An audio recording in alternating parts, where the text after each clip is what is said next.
The eighth way that Christ teaches believers to be content in him is explained this way. Christ teaches them that a great and dreadful evil it is, what a great and dreadful evil it is, to be given up to one's heart's desires.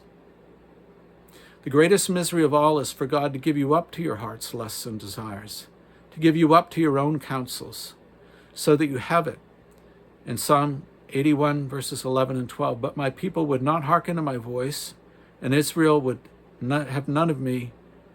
What then? So I gave them up to their own heart lust, and they walked in their own counsels. In Proverbs 1:25 through 30, it says, because you have ignored all my counsel and have none of my reproof, I will also laugh at your calamity. I will mock when terror strikes you. When terror strikes you like a storm and your calamity comes like a whirlwind, when distresses and anguish come upon you. Then they will call upon me, but I will not answer. They will seek me diligently, but will not find me, because they hated knowledge and did not choose the fear of the Lord, would have none of my counsel, and despised my reproof. So how would knowing that help us to be more content with what we do have in Jesus Christ? Because we realize if we stay in him, we have everything we truly need.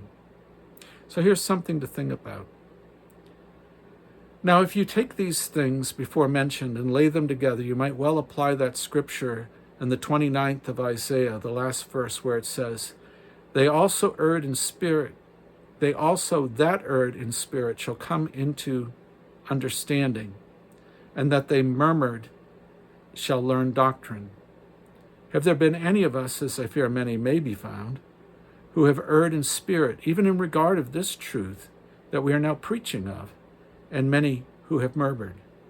Oh, that this day you might come to understand that Christ would bring you into his school and teach you understanding.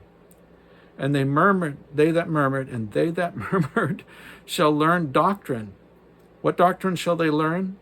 These doctrines that I have opened to you.